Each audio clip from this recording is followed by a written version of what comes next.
Hey guys, what's up? Code Talks here. And today I am gonna be showing you how to make, how to not make, how to use the generate random integers in Python. I've been getting some messages um, from subscribers and things like that. They want to see random. It's a small topic. This is gonna be a short video, but before I start the video, I really do want to thank you for even though I only have like 26 subs, it actually does like mean a lot because it's like for the past like I don't know, maybe 15 videos before the last 5, I was on like 2 or 3 subs.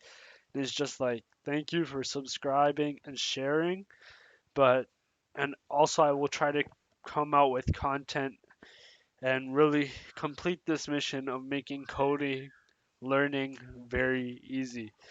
So let's get started. So in Python to make, for example, a dice program, so let's just like right over here, uh, our dice program. I'll be showing some other coding concepts too, just like, you know, handling proper input and stuff. So first we're gonna import the random library. Um, Editor I'm using is PyCharm in case you guys don't know, but those who have been following me since the start know. Okay, so we're gonna create two variables, min, and we're gonna set that to 1 because we're gonna have a dice because the smallest number on a dice is 1, and we're gonna have, I don't like this spacing. Spacing should always be consistent, guys. And 6 is the max, and then basically we're gonna have a while, like an infinite loop, and kind of like how I showed you guys in the loops video of like error handling, that are logic errors, not compiler errors. Um, what we'll do is basically we'll get some input. Basically, so we print.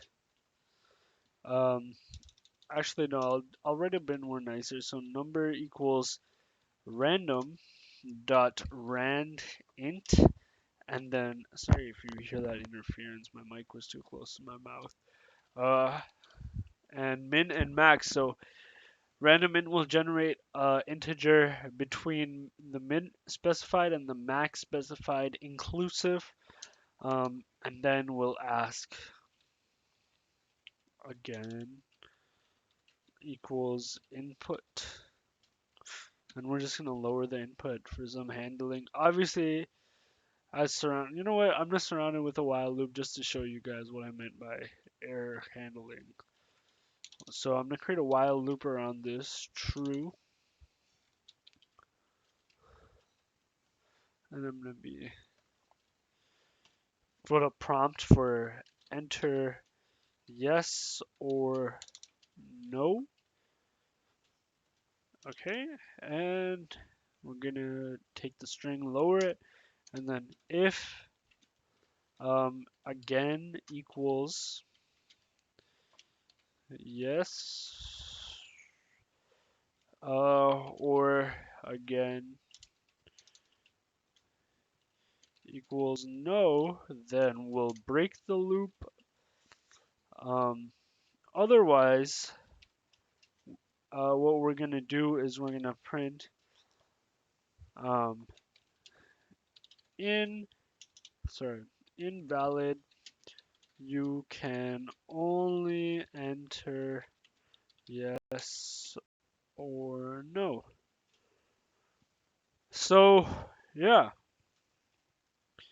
and obviously we have to print the number. That was, I don't know why I didn't do that. Print you rolled a, oh, wrong place to put a colon. A number. Okay, so quick overview of our code. We've imported the random library. Then what we're doing is we're initializing two variables, min and max. Um, okay, and that's basically our range of numbers that we're gonna use for the random uh, function. So then we're gonna create an infinite loop. Actually, I'm gonna do something a little. I'm gonna create a boolean here because when I click break, it's only gonna break this loop, not that loop. So I'm gonna set this to false, and this is gonna be. Actually, I'm gonna make this a better name. Break loop. Okay, and I'm gonna set it to false because I don't want to break right away. I'm gonna get the input yet first. So I'm gonna do um, and then I'm actually gonna switch this and put a else if here.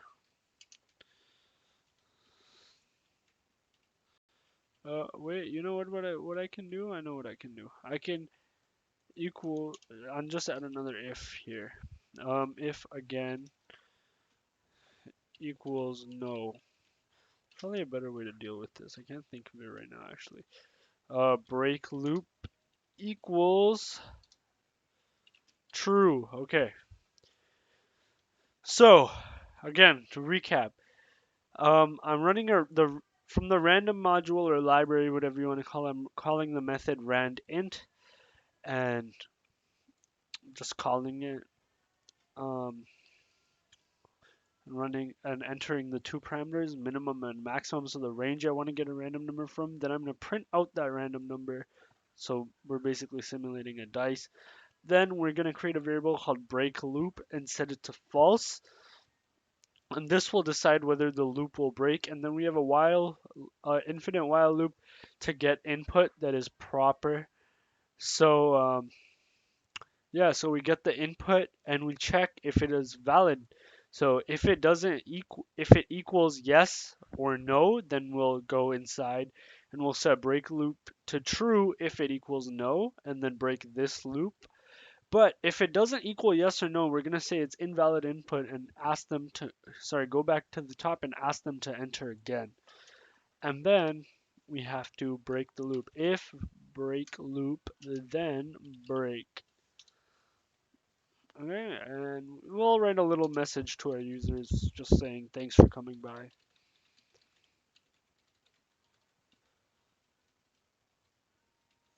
Okay, if you guys hear a lot of disturbance, please let me know in the comments. Okay. So you rolled a 5.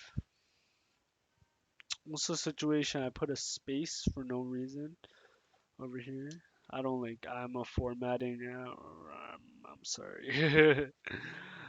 Okay, I rolled a 3 this time. Do I want to enter? Let's put some invalid input. Maybe. Maybe it says invalid input. You can only enter yes or no. And the cool thing is, since we did that dot lower, we can it's not case sensitive. So you rolled a 2.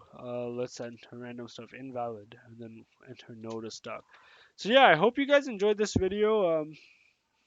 But yeah, short video. And yeah, I hope you learned something. Thanks for watching. As always, please like, comment, subscribe, and more importantly, share.